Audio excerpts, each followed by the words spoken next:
역대하 16장 1절로 10절까지 하나님의 말씀을 받들어 우리 교독합니다. 제가 먼저 읽습니다. 아사왕 제36년에 이스라엘 왕 바아사가 유다를 치러 올라와서 라마를 건축하여 사람을 유다 왕 아사에게 왕래하지 못하게 하려 한지라.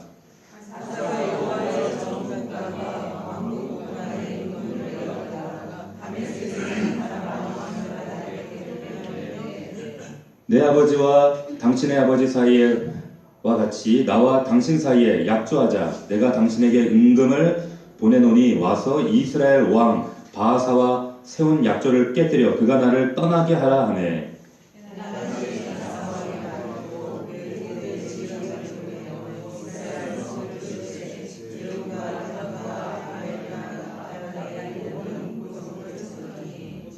바아사가 듣고 라마 건축하는 일을 포기하고 그 공사를 그친지라.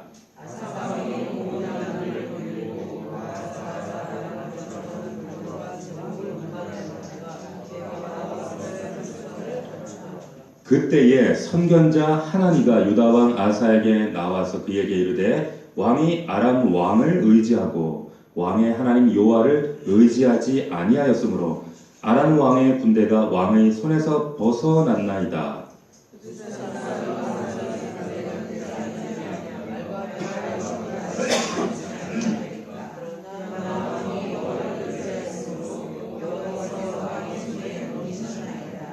여호와의 눈은 온 땅을 두루 감찰하사 전심으로 자기에게 향하는 자들을 위하여 능력을 베푸시나니 이 일은 왕이 망령되이 행하였은즉 이후부터는 왕에게 전쟁이 있으리이다 하매 아사가 노하여 선견자를 옥에 가두었으니 이는 그의 말에 크게 노하였음이며 그때에 아사가 또 백성 중에서 몇 사람을 학대하였더라.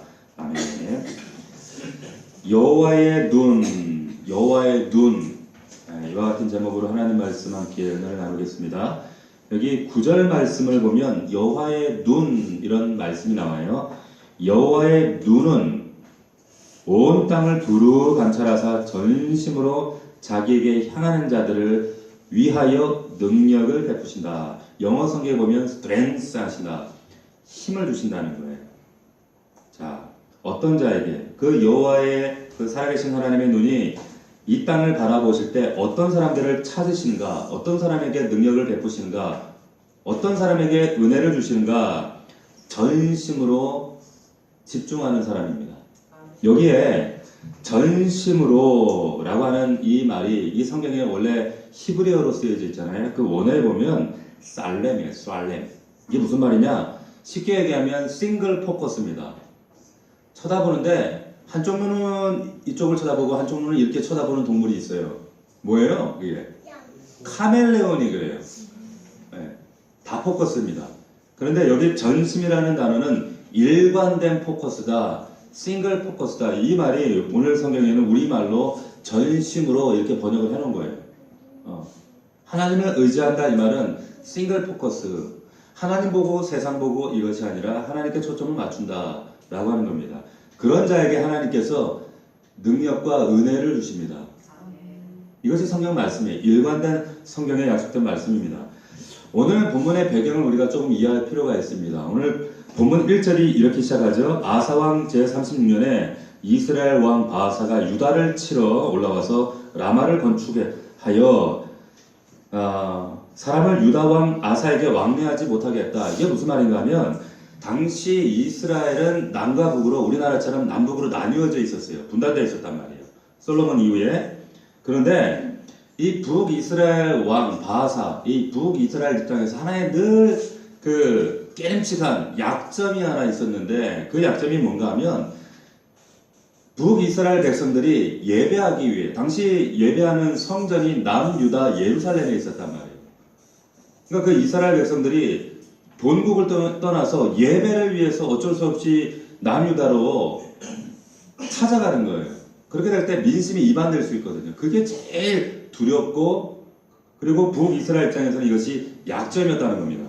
그래서 이 두려움 때문에 바하사가 유다를 오늘 본문에 보면 침공을 하게 된 겁니다. 그리고 제일 먼저 한 일이 뭐냐? 라마라는 말이 나와요. 라마를 건축했다. 이게 뭐냐면 요새화했다는 겁니다. 요새화했다는 거예요. 이 예루살렘이 어딘가 하면 예루살렘 북쪽 8km 지점, 그러니까 베델이라고 하는 지점이에요. 들어보셨죠? 그곳에 지금 그 요충지를 만드는데 남북을 잇고 있는 이곳을 요충지로 만들어서 그것을 점령하고 나면 남과 북을 잇는 그 길을 차단할 수가 있는 거예요. 그러면 사람들이 유다로 내려가지를 못하는 거죠. 이렇게 차단해서 또 하나는 이제 유다에 대한 지배력을 확대할 수 있게 되는 거예요. 그래서 라마를 건축하게 되는 겁니다. 자, 이때 남유다의 아사왕이 얼마나 다급했는가, 그가 택한 방법이 무언가를 여러분들 잘 보세요. 여기 2절, 3절 말씀을 보면 그가 어떻게 하는가, 아사가 여호와의 전 곳간과 왕궁 곳간에 은금을 내어다가 다메섹에 사는 아람 왕 베나닷에게 보냈다. 뭡니까? 뇌물을 보냈다는 거죠. 뇌물을 보내서 이제 쉽게 얘기하면 뇌물을 보내서 구원병을 보내달라. 우리가 이렇게 지금 어려운 지경에 처했으니 원병을 보내주시오 라고 한 겁니다. 신라가 옛날에 당나라에게 원병을 요청한 것처럼 똑같은 거예요. 아사 입장에서 보면 최고의 지혜와 기지를 발휘한 겁니다. 최고의 방법을 찾은 거죠. 그러나 잘 기억하십시오. 이것이 하나님의 방법은 아니었다는 거예요. 하나님의 방법이 아니었다는 겁니다. 우리가 이런 실수들을 살면서 많이 반복을 합니다. 하나님의 방법인지 아닌지를 고민하지 않아요. 숙고하지 않고 즉흥적, 나의 처세, 나의 경험, 적어도 그리스도인이라고 말하는 것은 우리가 매 순간마다 하나님께 여쭙고 하나님의 방법을 구하는 사람들이 그리스도인입니다. 그러면 생각지도 않았던 하나님의 방법을 하나님이 이루어 가시는 거예요. 하나님의 방법이 아니었습니다. 아사의 방법, 인간적으로 보면 성공하는 것 같아요. 그래서 베나닷 아람 왕이 이 얘기를 듣고 구원병을 보내서 뇌물을 받고 이 지금 그 원정을 온단 말이에요. 이 소식을 듣고 지금 북이스라엘 바하사가 라마 건축하는 걸 포기하고 되돌아가요. 한마디로 뒤통수 맞은 거죠. 북이스라엘 입장에서는. 자, 그런데 여기서 성경이 우리에게 전하는 분명한 메시지가 있습니다. 그게 뭐냐? 하나님의 방법이 아닌 것을 우리가 내 경험과 나의 방식으로 선택을 하게 되면 반드시 거기에는 하나님이 치르게 하시는 대가가 있습니다. 반드시 분명한 대가를 치르게 된다. 영적인 뼈아픈 대가를 치르게 된다라고 하는 거예요. 아무나 손을 잡으면 손잡은 결과에 대한 뼈아픈 대가가 있습니다. 우리 역사를 통해서도 알아요. 요즘 우리 아이들이 역사를 안 배우기 때문에 잘 모르지만 과거에 고종 때 아관 파천이라고 하는 사건이 있었어요. 아관 파천이 뭐예요? 그렇죠. 옛날에 우리 역사를 공부한 사람들은 안단 말이에요. 자, 아관이 뭐냐면 러시아 공사다. 옛날에는 러시아를 뭐라 불렀습니까? 아라사라 불렀어요. 아라사. 그렇죠? 그런데 이 고종이 야밤에 궁녀 가마를 타고 몰래 러시아 공사관 아관으로 파천 공을 옮겼다는 거예요. 이 아관 파천 참 지금 역사적으로 보면 치욕적인 사건이죠. 그렇게라도 해서라도 자기의 목숨을 한번 부지해 보려고 러시아에게 손을 내민 겁니다. 고종이 정말 어린 나이에 왕이 됐잖아요. 왕이 돼서 이렇게 보니까 눈앞에서 아버지가 죽어요. 그리고 을미사변 때 아내가 눈앞에서 난도질 나에 죽는단 말이에요. 이걸 보면서 야, 내가 왕이지만 내가 언제 죽을 줄 알아? 야, 이렇게 해가지고는 나라가 뭐고 일단 나 살고 보자. 이게 아관 파천을 감행했다는 거죠. 근데 이 당시에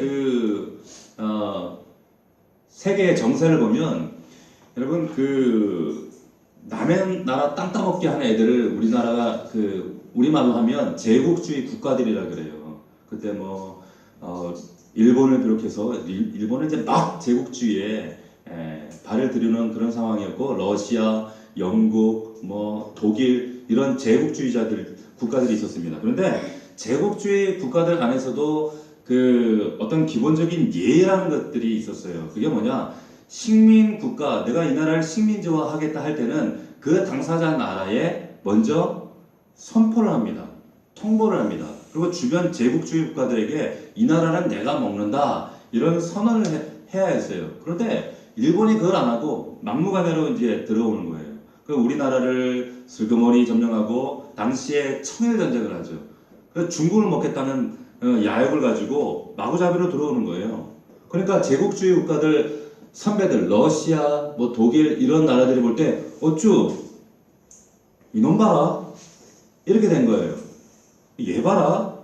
야 너네 뭐 하냐? 그러니까 이런 게 이게 어떤 의미냐면 지금 초등학교 3학년이 4학년하고 싸운 거예요. 근데 이겼어. 5학년하고 싸웠어. 5학년도 이겼어. 만만하네? 이제 중학교 3학년하고 한번 붙어볼까? 이렇게 된 거예요. 청일전쟁에서 이겼단 말이에요. 그래서 랴오둥 반도를 일본이 얻게 됩니다. 근데 러시아 입장에서 보니까 이게 상당히 기분 나쁘거든요. 겁박을 해요. 그래서 전쟁으로 빼앗은 랴오둥 반도를 나중에 러시아 때문에 반납을 합니다. 그리고 주춤하는데 이때 고종이 이 상황 정세를 딱 본 거예요. 어쭈 일본이 우리나라를 이렇게 먹으려고 입을 아가리를 쫙 벌리는데 러시아를 붙잡으면 우리가 얘네들하고 손잡으면 살 길이 보일 수 있겠다 해서 이제 이때 친러 세력이 등장을 하게 되는 거예요. 그 대표적인 사람이 바로 명성황후였어요. 그리고 이범진 같은 사람들이었죠. 반대 친일파들은 김홍집, 그래서 단발령을 내고 을미개혁을 단행하고 나중에 김홍집 같은 사람은 백성들한테 돌 맞아 죽잖아요. 이런 일들이 벌어지는데 이제 이 고종이 이런 상황들을 보면서 이제 믿을 건 러시아밖에 없다 해서 야밤에 경복궁에 일본군들이 허술한 그 감시를 틈타서 궁녀들이 타는 가마를 타고 공사관으로 도망간 거예요. 러시아 손을 잡은 겁니다. 자, 이게 아관판천인데 세상에 공짜가 있어요, 없어요? 없죠. 러시아 손을 잡았을 때는 그래서 고종이 러시아 공사관에 이제 숨어 지낼 때 뭔가를 줘야 될 거 아니에요. 그렇게 해서 이제 뼈아픈 대가를 치르게 되는데 그게 뭐냐면 우리나라에 러시아에 나무가 부족하다. 그럼 삼림 채벌권을 줘요. 금이 없다. 금광 채벌권을 줘요. 그리고 지금 부산에 있는 영도에 창고를 지어야겠다. 영도를 줬어요. 그때는 저영도라고 했는데 영도 섬을 내줘요. 그러니까 나라의 모든 어떤 권리들을 다 빼앗기게 되는 겁니다. 그렇게 믿었던 러시아가 러일 전쟁에서 일본에게 지잖아요. 지면서 러시아가 이제 그것들 다 뺏어오는 거예요. 여러분, 고종의 착각이었죠. 아사함도 이런 착각을 하는 겁니다. 여러분, 하나님이 원하시지 않는 방법들, 여러분 착각이에요. 거기에는 반드시 뼈아픈 대가를 지불해야 됩니다. 공짜 없습니다. 반드시 공짜가 없어요. 오늘 본문에 등장하는 이 아사는 유다의 세 번째 왕입니다. 근데 이 아사 왕이 이게 시원찮은 왕이 아니에요. 성경 말씀에 보면 우리 역다의 말씀에 보면 14장, 15장, 16장 굉장히 비중 있게 이 왕을 다룹니다. 처음에 정치를 잘했어요. 그래서 공의를 행하고 하나님의 말씀으로 정의를 세우고 이방 신당, 우상, 산당을 다 깨뜨리고 종교개혁도 했어요. 아주 괜찮은 왕이었습니다. 그런데 이 사람이 변한단 말이에요. 과거에 이 북이스라엘보다 더 큰 에티오피아 군대, 오늘 성경에는 이 구스 사람이라고 했는데 에티오피아 100만 대군이 쳐들어온 적이 있었습니다. 이때 이 아사가 하나님 앞에 무릎 꿇고 기도해서 100만 대군을 물리쳤던 그런 역사적인 기억이 있어요. 그런 왕이었어요. 하나님만 붙들었던 왕이었단 말이에요. 그 이야기를 지금 8절에서 우리가 읽었던 8절에서 이야기하고 있는 겁니다. 8절에 보시면 구스 사람과 룹 사람의 군대가 크지 아니하며 말과 병과 힘이 많지 아니하더이까. 옛날 얘기하는 거죠. 그러나 왕이 여호와를 의지하였으므로 여호와께서 왕의 손에 넘기지 아니하셨나이다. 이런 정말 감격적인 사건이 있었단 말이에요. 아사가 그런 사람이었어요. 그리고 본인 스스로도 역대하 15장 13절에 보면 이런 말씀을 합니다. 이스라엘 하나님 여호와를 찾지 아니하는 자는 대소 남녀를 막론하고 죽이는 것이 마땅하다. 이랬던 그였습니다. 그리고 종교개혁을 하면서 우상을 다 가루로 내가지고 시냇가에 가서 다 뿌려버렸어요. 자기 어머니가 자기를 낳아준 친어머니 마아가라는 사람이 그 아세라 목상을 섬기는 거예요. 폐위시켜버렸어요. 단호하게. 이랬던 사람이 바로 아사 왕이었습니다. 철저히 전심으로 싱글 포커스로 하나님 앞에 신앙생활을 지켰던 사람이었어요. 35년간 하나님이 평안하게 해주셨어요. 그런데 오늘 우리가 읽었던 16장부터 믿음이 반전됩니다. 달라지는 거예요. 싱글 포커스가 이제 다초점으로 바뀌는 겁니다. 우리의 신앙도 이럴 수가 있더라는 거죠. 여러분, 사람이 일관성이 있다라고 하는 것이 참 쉽지 않습니다. 처음부터 끝까지 일관성이 있다. 참 어려워요. 조금만 힘들면 변덕 부리고, 그리고 삶이 조금만 편안해지면 하나님을 망각해버리고, 삶의 편리한 대로 내 신앙을 하나님 앞에 영적 지조를 세상과 타협합니다. 양보합니다. 그것이 세상 순리라고 스스로 위안하면서 신앙의 일관된 초점, 말씀과 기도의 기본, 일관성이 얼마나 중요한지 몰라요. 이것이 충성이라고 하는 열매거든요. 성령의 열매 가운데. 그런데 아사 왕이 이 신앙의 일관성을 잃어버립니다. 여러분 삶을 한번 자세히 한번 들여다보세요. 하나님 앞에 얼마나 우리가 일관성이 있는가, 일관성을 가지고 하나님께 싱글 포커스를 유지하는가. 여러분, 일관성이 있습니까? 하나님 앞에. 그렇지 않다는 거예요. 얼마나 변덕이 많아요. 하나님 앞에서뿐만 아니라 우리 마음이 화장실 들어갈 때, 나올 때 마음 다르고, 1년 전 마음 다르고, 오늘 다르고, 어제 다르고, 그제 달라요. 일관성이 없어요. 지금 여러분 삶에 왜 곤고함이 생겼는가? 왜 이런 고통을 당하게 되었고, 왜 내 삶에 이렇게 얽히고 설키는 꼬이는 문제들이 발생하는가? 오늘 말씀을 통해서 여러분들이 이유를 찾으셔야 됩니다. 하나님께 물으셔야 돼요. 아사가 35년간 평안했어요. 왜? 하나님을 의지했거든요. 싱글 포커스였거든요. 하나님의 여호와의 눈을 의식하면서 살았다는 겁니다. 믿을 때, 그 하나님을 온전히 의지할 때 하나님이 다스려 주셨기 때문에 그런 거예요. 여러분 삶도 하나님이 다스려 주셔야 꼬이지 않아요. 얽히지 않아요. 그런데 여러분 가정에서, 일터에서 어떤 패턴이 자꾸 꼬여요. 반복적으로. 물으셔야 돼요. 하나님께. 어디서부터 내가 하나님 우선하는 것을 망각하고 뒤로 했습니까? 자, 당장 눈에 보이는 적을 이기기 위해서, 급한 불 끄기 위해서, 급한 사정 해결하기 위해서 하나님 아닌 다른 것을 먼저 우선했을 때, 근데 내가 손잡았던 그것이 마치 고정처럼 아라사를 붙잡았다가 그 아라 때문에 사실 더 큰 것을 잃어버린단 말이에요. 똑같은 일이 오늘 본문에 반복됩니다.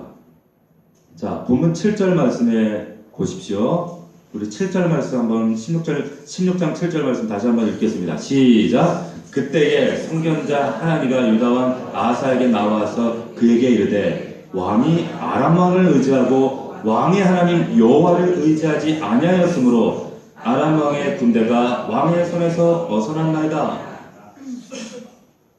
이게 영적으로 어떻게 해석해야 되냐면, 보세요. 아람 왕이 구원병으로 와서 지금 남아가 허물어지고 북이스라엘에 도망갔죠. 이게 어떻게 아람 왕의 군대가 벗어난 거예요. 이 의미가 무슨 의미가 여러분 잘 이해하셔야 돼요. 아람 왕의 군대가 왕의 손에서 벗어났다. 이 말은 뭐냐면, 내가 지금 붙잡은 그 아람이 올무가 된다는 거예요. 이제 덜컥 러시아가 도와줄 줄 알고 아라사를 붙잡았는데, 아라사 때문에 고종이 결국에 아간 파천부터 뒤에 정말 결국에 왕의 자리를 빼앗기거든요. 그런 일이 반복된다는 겁니다. 하나님의 선지자가 7절, 8절을 통해서 뭘 말씀하고 있는가? 아사왕에게 얘기하는 거예요. 머리가 있으면 생각 좀 해보라는 거예요. 생각 좀 해라. 머리가 학세살이냐? 하면서 뭐가 있냐? 과거 네가 어려움이 있을 때 그 에티오피아 대군이 쳐들어왔을 때 기도했을 때 하나님이 이렇게 응답하시고 하나님의 방법으로 하나님의 역사하심으로 그래서 하나님의 기적을 맛보지 않았느냐? 그런데 이제 작은 이런 어려움이 왔다고 왜 갑자기 느닷없이 세상과 손을 잡느냐? 왜 세상 방식대로 하느냐? 이제 그 세상이 너를 억누르게 될 것이다 말씀하는 거예요. 이해가 되십니까? 여러분, 근데 우리가 이런 일들을 반복하고 있단 말이에요. 왕이 아람 왕을 사용한 것 같지만 이제 그 아람에게 어려움을 당하게 될 것이다. 이 말씀을 하나님 선지자가 하고 있는 겁니다. 우리가 하나님 잘 믿는 것 같지만 결정적인 순간에 커다란 문제를 만나면 우리 믿음이 밑바닥을 드러내요. 밑바닥이 드러납니다. 아이러니하게도 우리에게 더 큰 믿음이 필요한 그 결정적인 순간에 하나님을 바라봐야 하는데 주일날 주야 하지만 우리가 세상에 돌아가서 갑자기 내가 예측하지 못한 건강의 문제, 사랑과의 문제, 물질의 문제, 핍박의 문제가 딱 부딪히면 세상이 더 커 보인단 말이에요. 이게 문제예요. 이게 우리의 한계라는 겁니다. 여러분, 우리가 주일학교 때 주일학교 선생님이 이 얘기를 참 많이 하셨어요.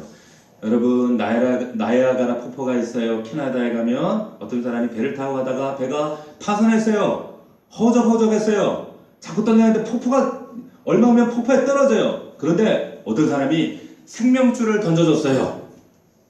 그런데 마침 보니까 큰 통나무가 떠내려가고 있어요. 어린이 여러분, 어떤 걸 잡아야 될까요? 어떤 거 잡아야 돼요?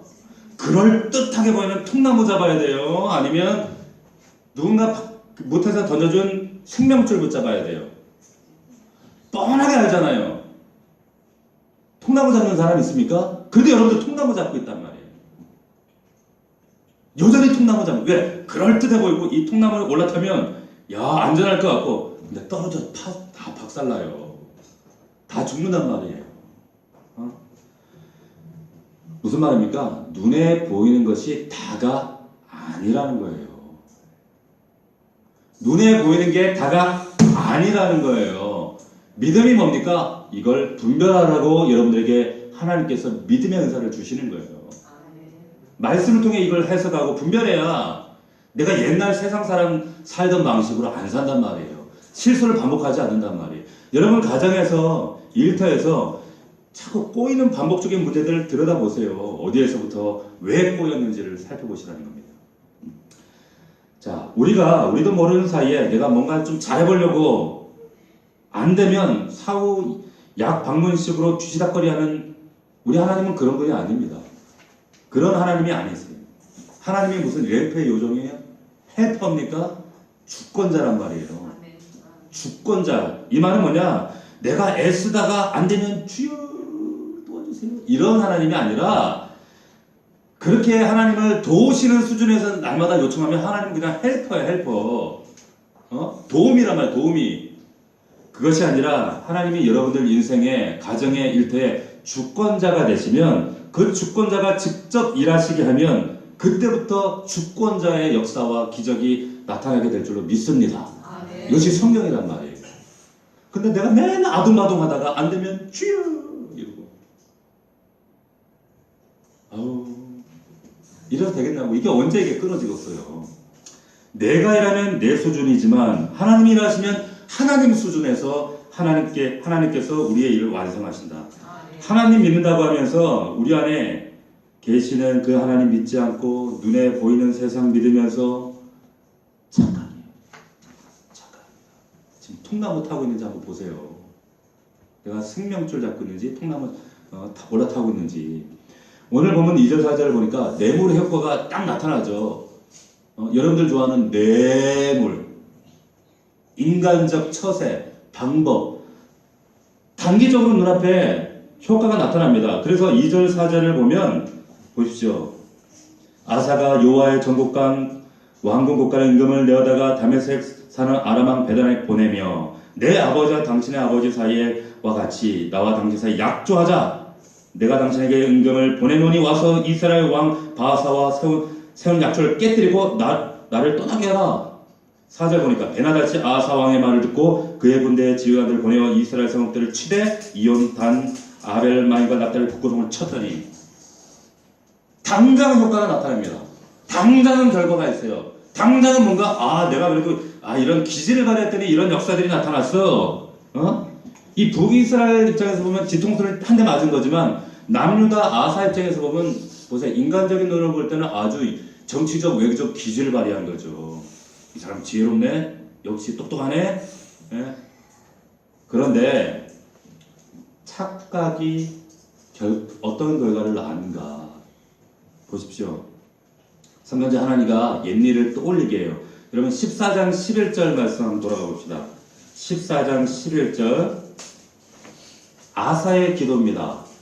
아사가 옛날에 그 에티오피아 대군이 쳐들어왔을 때 아사가 이런 기도를 했어요. 11절 같이 읽어봅시다. 시작. 아사가 그의 하나님 여호와께 부르짖어 이르되 여호와여 힘이 강한 자와 약한 자 사이에는 주밖에 도와줄 이가 없사오니 우리 하나님 여호와여 우리를 도우소서. 우리가 주를 의지하오며 주의 이름을 의탁하옵고 이 많은 무리를 치러 왔나이다. 여호와여 주는 우리의 하나님이시오니 원하건대 사람이 주를 이기지 못하게 하옵소서 하였더니 아멘. 이게 아사의 군대 기도였습니다. 그래서 100만 에티오피아 군대들이 쳐들어왔을 때 이겨요. 하나님의 기적적인 방법, 하나님의 도우심으로 일궜던 승리를 기억하라는 겁니다. 그런데 뭐가 잘못됐습니까? 뭐가 잘못됐어요? 오늘 본문에서 하나님이 먼저가 안 됐다는 거예요. 이런 아사의 하나님을 전심으로 찾았던 싱글 포커스가 사라지고 지금 하나님 먼저가 아니라 세상이 먼저가 됐다는 거예요. 세상 먼저, 내 경험이 먼저, 내 일이 먼저, 내 처세와 옛날 사람들의 방법이 먼저. 오늘 말씀에 보면 9절 말씀에 여호와의 눈은 온 땅을 두루 감찰하사 전심으로 살렘이라고 하는 말씀은 말씀드렸던 것처럼 싱글 포커스입니다. 이런 전심으로 자기에게 향하는 자들을 위하여 능력을 베푸신다는 거예요. 이 일이 왕이 망령되이 행하였은즉 이후부터는 왕에게 전쟁이 있을 것이다. 여러분 여기 9절 말씀을 자세히 유념해서 보셔야 됩니다. 하나님이 찾는 사람, 여호와의 눈이 누구에게 가는가? 마음이 하나님께 온전히 여기 전심으로 말씀드렸던 것처럼 싱글 포커스인 사람, 헌신된 사람. 영어 성경에 보니까 이것이 헌신했다 이런 단어를 써요. 여기 망령되게 행했다. 영어 성경에 뭐라고 번역되어 있는가? You have done a foolish thing. 네가 바보 같은 짓 했다는 거예요. foolish thing. 망령되었다. 야, 여러분, 뭐가 바보 같은 짓이고 망령된 짓입니까? 정리하면 하나님을 먼저 찾지 않고 다 초점되어서 세상에게 내 경험에게 손을 내민 거예요. 이것이 바보 같은 짓이다. 하나님 앞에서 이것은 망령된 짓이다. 말씀하고 있다는 겁니다. 이런 얘기하면 꼭 참 말도 안 되는 바보 같은 소리 하는 분들이 있어요. 이런 질문을 해요. 아니 목사님 그러면 세상 방법도 강구하지 않고 기도만 하라고요? 기도만 해야 돼요? 그런 말이 아니에요. 보세요. 아사가 기도했을 때 기도만 하고 있었나요? 기도하고 나가 싸웠어요. 무슨 말입니까? 우리가 기도한다는 것은 기도한 대로 산다는 뜻이에요. 이해가 되십니까? 기도한 대로 사는 거예요. 말씀을 우리가 묵상한다는 것은 말씀을 묵상한 대로 순종한다는 거예요. 그러면 하나님의 역사가 나타나는 겁니다. 그런데 내 삶이 지금 얽혀있다, 꼬여있다, 인간관계, 대물관계, 여러가지 어떤 어려움이 있다. 여러분 점검하셔야 돼요. 찾으셔야 돼요. 1년 전 믿음이나 2년 전 믿음이나 똑같다. 달라지는 게 없다. 어떤 사람, 어떤 성도는 우리 안에 이런 기적과 이런 하나님의 간섭하심과 이런 역사들이 간증되어지고 있어요. 근데 내 삶에는 왜 이런 하나님의 이런 은혜가 나타나지 않는가? 어디에서 지금 얽혀 있는가? 내가 하나님보다 우선했던 것이 뭐였나? 이걸 찾으셔야 된다는 겁니다. 하나님보다 먼저 하는 것, 이거는요, 하나님에 대한 무시예요. 하나님 입장에서는 망령되이, 예? 망령되이 하나님을 대우하는 거란 말이에요. 하나님께서 하나님 선지자를 왜 보내셨을까요? 그냥 심판하시면 되고, 그냥 질책하시고 끝내면 되는 걸 굳이 아사 왕에게 하나님을 보내서 옛날 일을 다시 거론하시고, 옛 일을 기억하게 하시는 이유가 뭘까요? 돌이키라는 겁니다. 돌이키셔야 돼요. 여러분들도 돌이키셔야 돼요. 그래야 소망이 있습니다. 예수 믿는 그리스도이다라고 하는 것은 제가 누차 수없이 말씀드리잖아요. 내가 결정하는 거 아니에요. 제가 우스갯말 같지만 정말 우스갯말이 아니라 저는 버스 탈 때도 하나님께 묻습니다. 하나님, 버스 탈까요? 지하철 타고 갈까요?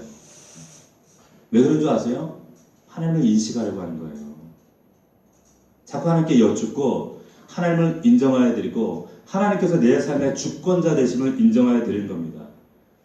오늘 한날의 삶 가운데 매일 일상처럼 반복되어지는 참 변함없는 하루하루지만 이 일상 가운데 하나님께 여쭙고 묻고 그분의 마음과 그의 뜻을 구하는 거예요. 그래서 큐티하고 그래서 기도하는 겁니다. 근데 아사가 그렇지 못했다는 거예요. 아사가 이 하나님의 문제 지적을 받고 어떻게 반응하는가? 여러분 10절 말씀을 보면 10절 말씀을 보십시오. 같이 한번 읽어봅시다. 16장 10절 시작. 아사가 노하여 선견자를 오게 가두었으니 이는 그의 말에 크게 노하였으며 그때의 아사가 또 백성 중에서 몇 사람을 학대하였더라. 자,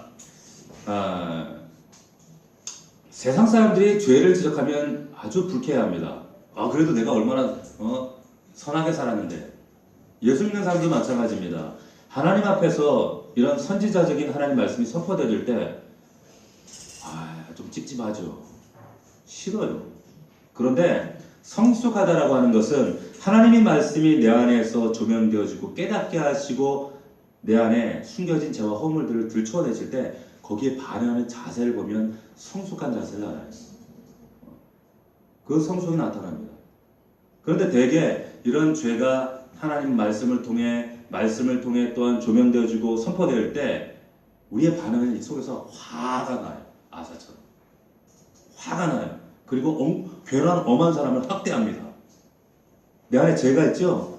그래서 우리 안에 분란이 생기죠? 그러면 화와 짜증과 그리고 관계가 흐트러져요. 그렇지 않던가요? 여러분? 하나님과 뭔가 얽혀 있으면 반드시 관계에 문제가 생깁니다. 그래서 엄한 사람 화를 내고 학대하는 이런 일이 아사처럼 생겨난다는 거예요. 십자가라고 하는 것은 뭡니까? 대신관계, 대인관계예요. 이것이 온전히 균형을 이루는 것이 그리스도인의 삶입니다. 하나님과 틀어지면 대인관계도 틀어져요. 대인관계가 틀어지면 하나님 관계가 틀어졌다는 증거입니다. 여러분 이걸 잘 기억하셔야 됩니다. 자, 그래서 이렇게 막 학대하고 자신을 굽히지 않고 강하게 자신을 강하게 이렇게 막 드러내니까 수치심을 갖추기 자신의 죄와 수치를 감추기 위해서 강하면 어떻게 돼요? 부러져요. 부러질 수밖에 없다는 거죠. 그래서 어떻게 하나님께서 이제 하나님의 최후의 방법을 쓰시는 겁니다. 그게 뭡니까? 왕이 오른 지 39년째 이 아사에게 하나님이 병을 내리세요. 여기 보면 아람 왕에게 손 내밀면서 인간적인 방법을 해결하고 하다가 이제 3년이 지났어요. 그래서 여기 보면 이제 아사가 병이 들었다 11절부터 13절의 말씀이 등장을 하는데 우리가 보는 성경은 이 개역 개정 성경입니다. 그런데 메시지 성경이라고 하는 성경이 있어요. 그 성경에 좀 쉬운 번역으로 제가 한번 읽어드릴게요. 11절부터 13절까지 말씀을. 다른 번역 성경으로 이렇게 기록되어 있습니다. 아사에 대한 기록은 유다왕 연대기에 남아있다. 아사는 왕이 된 지 39년이 되던 해에 발에 균이 감염되어 중병이 들었다. 그러다 왕이 된 지 41년이 되던 해에 3년이 지나서 죽었다. 사람들은 그를 자신을 위해 다윗성에 마련해둔 웅장한 무덤에 묻었다. 자, 하나님께서 아사 왕의 잘못을 깨닫게 하시기 위해서 무엇으로 물으셨는가? 질병으로 물으셨어요. 잘 기억하십시오. 하나님께서 질병으로 물으셨습니다. 역대하 16장 12절 말씀이 아주 중요합니다. 역대기 기자가 왜 이 사건을 굳이 여기에 기록을 하고 있는가? 자, 12절 말씀 다시 한번 읽어봅시다. 역대하 16장 12절 말씀 주목해서 읽어봅니다. 시작! 아사가 왕이 된 지 39년에 그의 발이 병들어 매우 위독했으나 병이 있을 때에 그가 여호와께 구하지 아니하고 의원들에게 세 살 버릇 여든가요? 제 버릇 난 못 주는 거예요. 여기도 여호와께 구하지 않고 의원들에게 구하였다. 안타까운 말씀이죠. 이 질병이 여러분 여기 이 질병은 그냥 고통이 아니라 돌이키시기 위한 하나님의 질문입니다. 하나님의 질문이에요. 하나님이 지금 아사 이 선지자를 통해서 하나님을 통해서 말씀하셨어요. 못 깨달아요. 그러니까 이제 발에 어떻게 문제가 생겼는지 모르지만 어떤 병인지 모르지만 병들게 하심으로 또 한 번 말씀하시는 겁니다. 그리고 그럼에도 불구하고 이 한 번 빗나가니까 못 돌아오는 거예요. 그리고 옛날 버릇 그대로 여전히 하나님을 구하지 않고 세상 의사를 구합니다. 여러분, 신앙 습관이라고 하는 것이 그래서 무서운 거예요. 습관이 한번 길들여진 습관은요, 마지막 죽음의 자리까지요, 안 바뀌어요. 제가 장례를 아마 한 700명 이상은 장례를 치른 것 같아요. 제가 임종을 하고 장례를 치르고. 그런데 마지막에 여러분 믿는 사람도 있고 믿지 않는 사람도 있고 뭐 다양하잖아요. 믿는 사람과 믿지 않는 사람들이 극명하게 달라집니다. 마지막 자리에서. 그런데 죽어서까지요. 제 버릇이 어떤 사람은 죽을 때 되니까 진짜 자기의 민낯이 드러나는 거예요. 잘 믿는 사람인 줄 알았는데 막 하나님께 막 삿대질을 하고 막 이래. 하나님이 살아계시면 이럴 수 있냐 하면서 평상시에 교회에서는 거룩한 줄 알았거든. 근데 평상시에 자기의 이 말버릇이 이렇게 죽음의 자리에서 드러나더라는 거죠. 여러분, 신앙 습관이 무섭습니다. 오늘 여러분의 믿음의 이 경건의 습관들이요, 마지막 자리에서, 죽음의 자리에서 여러분의 믿음을 반드시 증명합니다. 여러분 꼭 기억하셔야 됩니다. 반드시 증명합니다. 오늘 믿음, 과거 믿음 내가 뭐 어떻게 믿었고 과거 우리 가문에 뭐 이런 목사님이 있고 장로님이 있고 이거 중요하지 않아요. 오늘 믿음의 결과가 뭐냐? 오늘 믿음의 내용이 뭐냐? 오늘 당장 변하지 않으면 여러분 마지막이 아름답지 않아요. 그래서 믿음은 과거가 중요하지 않습니다. 오늘 지금 하나님 앞에서 이 믿음으로 여러분들 설 수 있기를 주의 이름으로 축복합니다. 여러분 경건의 습관이 중요합니다. 찰스 두이그라고 하는 분이 쓰신 습관의 힘 이런 책이 있는데 거기에 참 의미 있는 글이 있어 제가 한번 읽어드릴게요. 한번 들어보십시오. 습관이라고 하는 무서운 병 넘어졌다 일어나고 넘어졌다 일어나고 너는 불굴의 의지라는 이름으로 사람들의 박수를 받았다. 박수 소리에 취해 넘어지는 게 부끄러운 줄 몰랐고 자꾸 넘어지다 보니 그게 습관이 되어버렸다. 다시 일어나기만 하면 다 용서된다고 믿었다.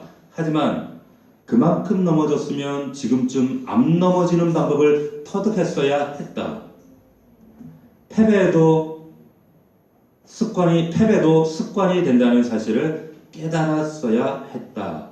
이제부턴 넘어졌다, 일어났다는 모습이 아니라 넘어져 마땅한 상황에서도 절대 넘어지지 않는 모습으로 박수받기를 원한다. 내가 어느 순간에 이 습관들, 이거 하나님 앞에 은혜라는 이름으로 빙자해서 합리화하시면 안 돼요. 합리화하시면 안 돼요. 이런 말이 있잖아요. 인생의 처음 30년은 자신이 그 습관을 만들어요. 그리고 인생의 나머지 30년은 습관이 나를 만들어요. 무슨 말인지 아시겠어요? 습관이 나를 만들어요. 처음의 습관은 내가 만들지만 나머지 30년은 습관이 나를 만든다는 겁니다. 여러분들의 믿음의 습관들을 점검해 보십시오. 기도하는 습관, 예배하는 습관, 예배를 준비하는 습관, 하나님을 인식하는 습관, 하나님을 먼저 하는가, 세상을 우선하는가, 그런 내 삶에 나타나는 습관, 게으름과 헛된 망상을 갖고 있는 습관들, 이런 것들을 여러분들이 점검해 보셔야 된다는 거예요. 아사왕을 통해서 우리에게 주시는 교훈이 뭡니까? 이웃나라와 화친하지 마라, 친하게 지내지 마라, 뭐 아프면 의사 찾아가지 마라, 이런 얘기가 아니에요. 그런 얘기가 아니죠. 이유와 근원, 그 결과가 무엇인지를 알아야 된다는 겁니다. 내 삶이 꼬이고 뭔가 끊어지지 않는 이런 답보가 있을 때, 어려움이 있을 때 하나님과의 관계에서 비롯된 문제라면 하나님께 와서 찾아라서 해결해야 된다는 거예요. 하나님의 관계가 회복돼야 해결됩니다. 믿을 수 있기를 축원합니다. 하나님이 우선이에요. 간단해요. 이 간단한 것, 통나무냐 줄이냐, 이 간단한 걸 그 앞에서 왜 고민해요? 고민할 이유가 어디 있습니까? 하나님과의 관계가 문제라면 근본적인 문제가 풀어져야 된다는 거예요. 이사야 31장 1절에서 조금 더 명확하게 말씀하고 있습니다. 들어보십시오. 도움을 구하러 애굽으로 내려가는 자들은 화 있을진저 그들은 말을 의지하며 병거의 많음과 마병의 심히 강함을 의지하고 이스라엘의 거룩하신 이를 앙모하지 아니하며 여호와를 구하지 아니하나니. 하나님이 우선입니까? 세상이 우선입니까? 내 방식이 우선입니까? 내 경험과 처세가 우선입니까? 그런데 단순한 이 한 끗 차이로 여러분의 삶 가운데 얽히고 설키는 것들이 연달아 영에 나타나게 된다는 거예요. 우리가 살아가다 보면 그럴듯하게 보이는 것들이 얼마나 많아요. 그럴듯하게 보인단 말이에요. 하지만 우리가 정말 봐야 되는 것은 그럴듯한 것을 보는 것이 아니라 거기에 진리가 있느냐, 하나님이 계시느냐, 생명이냐 아니냐, 그걸 볼 수 있는 여러분들 영안이 되시기를 주의 이름으로 축복합니다. 여호와의 눈이 두루 감찰하신다는 거예요. 어떤 사람, 여러분 삶을 보시는데 하나님이 제일 싫어하는 사람이 있어요. 어떤 사람이냐? 하나님의 사람이 하나님 아닌 다른 것을 손 내미는 거. 하나님 입장에서는 이거 진짜 자존심 상하는 일이란 말이에요. 그게 망령되고 이거는 플리시띵이라는 거예요. 바보 같은 짓이다. 하나님 관계에서 비롯된 것이라면 하나님 앞에 가셔서 해결하시면 풀면 됩니다. 엉뚱한 데 가서 고민하지 마세요. 하나님의 관계가 회복되면 풀릴 줄로 믿습니다. 이것이 성경이에요. 오늘 말씀을 여러분들 기억하시고 이 말씀 안에서 다시 한번 여호와의 눈을 기억하시고 하나님이 어떠한 자를 찾으시는가, 누구에게 은혜를 베푸시는가, 오늘 말씀을 통해 여러분의 인생의 실마리가 반드시 풀려질 수 있기를 주의 이름으로 축복합니다. 기도하겠습니다. 우리 한번 기도할 때 한번 곰곰이 한번 물어봅시다. 하나님, 지금 내 삶 가운데 내 가정과 일터에서 반복적으로 끊어지지 않는 그런 실타래들이 있습니다. 내가 하나님보다 먼저 우선하고 내가 손잡았던 것이 무엇입니까? 하나님을 하나님으로 인정하지 않았던 그 망령된 모든 것들, 성경에는 그것이 바보 같은 짓이다, 망령된 짓이다 말씀하고 있음에도 여전히 내 삶 가운데 이러한 일들을 반복하고 있습니다. 하나님 용서하여 주시옵소서. 하나님 말씀을 통해 깨닫게 하셨사오니 결단하고 끊겠습니다. 회개하겠습니다. 하나님 앞에 내 삶의 모든 싱글 포커스를 맞추겠습니다. 하나님 도와주시옵소서. 인도하여 주시옵소서. 우리 다 함께 하나님께 간절한 마음으로 간구하며 기도하겠습니다. 살아계신 아버지 하나님, 아버지 감사합니다. 주님 용서하옵소서.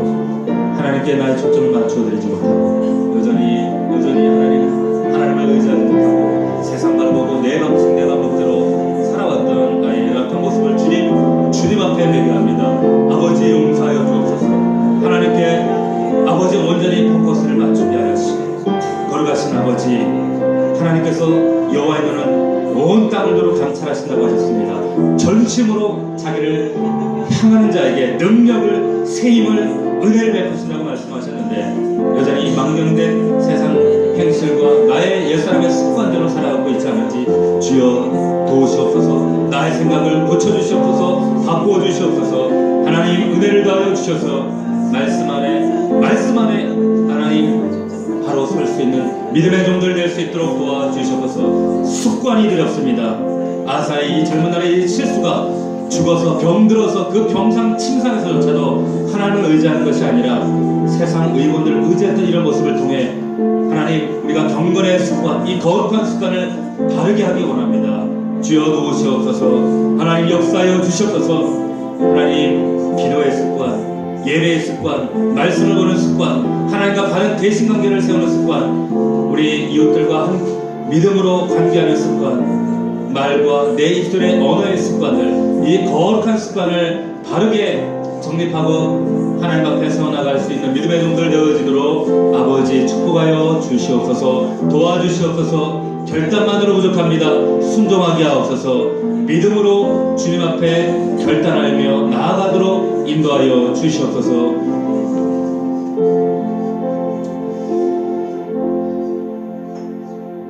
여호와의 눈은 온 땅을 두루 감찰하사 전심으로 자기에게 향하는 자들을 위하여 능력을 베푸시나니.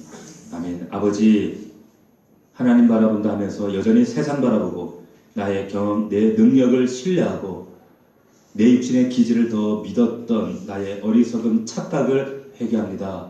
아버지 전심으로 싱글 포커스로 믿음을 온전히 주님께 겨냥하는 그러한 믿음의 종들, 우리 넘치는 가족들 되게 하여 주시옵소서. 가정과 내 삶 가운데 반복되어지는 하나님 눈물과 아픔과 고통들이 있다면 온전히 주님을 향하지 못했던 나의 이 과거를 회개하길 원합니다. 돌이키길 원합니다. 말씀을 들릴 때에 깨달아질 때 순종하게 하시고 믿음으로 즉각 반응하는 우리 넘치는 주의 가족들이 되도록 축복하여 주시옵소서. 예수님의 이름으로 기도하옵나이다. 아멘.